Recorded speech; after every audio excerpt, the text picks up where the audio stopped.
തമിഴ്നാട് കോയമ്പത്തൂരിൽ മാനാണ് എന്ന് കരുതി യുവാവിനെ വെടിവെച്ചു കൊന്നു. സംഭവത്തിൽ ബന്ധുക്കൾ അറസ്റ്റിലായിട്ടുണ്ട്. സുരണ്ടേമല സ്വദേശി സഞ്ജിത്താണ് കൊല്ലപ്പെട്ടത്. കാരമട വെളിയങ്കാട് കുണ്ടൂർ സ്വദേശി കെ മുരുകേശൻ, അൻസൂർ സ്വദേശി എൻ പാപ്പയ്യൻ എന്നിവരാണ് അറസ്റ്റിലായത്. കഴിഞ്ഞ ശനിയാഴ്ചയാണ് കേസിനാസ്പദമായ സംഭവം. അരുൺ ആലത്തൂരാണ് വാർത്തയുടെ കൂടുതൽ വിവരങ്ങളുമായി ചേരുന്നത്. അരുൺ, മാനാണ് എന്ന് കരുതി യുവാവിനെ വെടിവെച്ചു കൊന്നു എന്ന് പറയുന്നു. പക്ഷെ മാനാണെങ്കിലും വെടിവെക്കാൻ പാടില്ലല്ലോ. തീർച്ചയായിട്ടും രാഖി, ഈ കഴിഞ്ഞ ശനിയാഴ്ചയാണ് ഇത്തരത്തിലൊരു സംഭവം ഉണ്ടായിരിക്കുന്നത്. കാരമട ഫോറസ്റ്റ് റേഞ്ചിൽ പില്ലൂർ അണക്കെട്ടിന് സമീപമുള്ള അത്തിക്കടവ് വനത്തിലേക്ക് മാൻവേട്ടയ്ക്ക് എന്ന് പറഞ്ഞ് അനധികൃതമായിട്ടുള്ള ഈ നാടൻ തോക്കുകളും മറ്റും സംഘടിപ്പിച്ച് 3 യുവാക്കൾ വനത്തിനകത്ത് പ്രവേശിക്കുകയായിരുന്നു.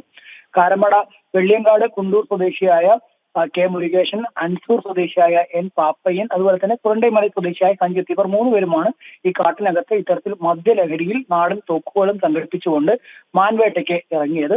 തുടർന്ന് രാത്രി ഏറെ നേരം ഇവർ മാൻവേട്ടയ്ക്ക് വേണ്ടി വനത്തിനകത്ത് നടക്കുകയും അതിനിടയ്ക്ക് 3 പേരും 3 ഭാഗത്തേക്ക് പിരിഞ്ഞ് പോവുകയും ചെയ്തു. ഇതിനിടയ്ക്ക് വനത്തിന്റെ ഒരു ഭാഗത്ത് ഒരു ശബ്ദം കേട്ടതോടുകൂടെ ഈ പാപ്പയ്യൻ അവിടേക്ക് വെടിവെക്കുകയായിരുന്നു. ശബ്ദം കേട്ട് അവിടെ ഓടിയെത്തിയപ്പോൾ അത് മാനായിരുന്നില്ല, അത് കൂടെ തന്നെ ഉണ്ടായിരുന്ന സഞ്ജിത്ത് ആയിരുന്നു. ഏതായാലും സഞ്ജിത്ത് തൽക്ഷണം തന്നെ കൊല്ലപ്പെടുകയായിരുന്നു ഈ വെടിയേറ്റ്.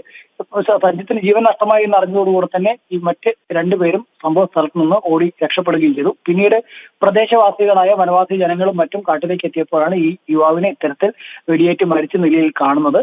ഉടൻ തന്നെ പോലീസിൽ വിവരം അറിയിക്കുകയായിരുന്നു. പോലീസിന്റെ അന്വേഷണത്തിലാണ് ഈ ബന്ധുക്കളായ 2 പേരാണ് ഇത്തരത്തിൽ കൊലപാതകം നടത്തിയത് എന്നുള്ളത് കണ്ടെത്തിയിരിക്കുന്നത്. ഈ പ്രതികളെ ചോദ്യം ചെയ്തതിൽ നിന്നാണ് ഇത്തരത്തിൽ മദ്യലഹരിയിലായിരുന്നുവെന്നും നാടൻ തോക്കുകൾ സംഘടിപ്പിച്ച തങ്ങൾ മാൻവേട്ടയ്ക്കായി പോയതായിരുന്നുവെന്നും ഇതിനിടയ്ക്ക് മാനാണെന്ന് തെറ്റിദ്ധരിച്ച് യുവാവിനെ വെടിവെച്ചതാണ് എന്നുള്ളത് ഉൾപ്പെടെയുള്ള കാര്യങ്ങൾ പോലീസിന് മൊഴി നൽകിയിരിക്കുന്നത്.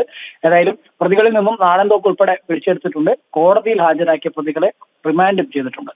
തമിഴ്നാട് കോയമ്പത്തൂരിൽ മാനാണ് എന്ന് കരുതി യുവാവിനെ വെടിവെച്ചു കൊന്നു. ബന്ധുക്കളെയാണ് ഇപ്പോൾ പോലീസ് അറസ്റ്റ് ചെയ്തിരിക്കുന്നത്. വാർത്തയുടെ കൂടുതൽ വിവരങ്ങൾ നൽകിയത് അരുൺ ആലത്തൂരാണ്.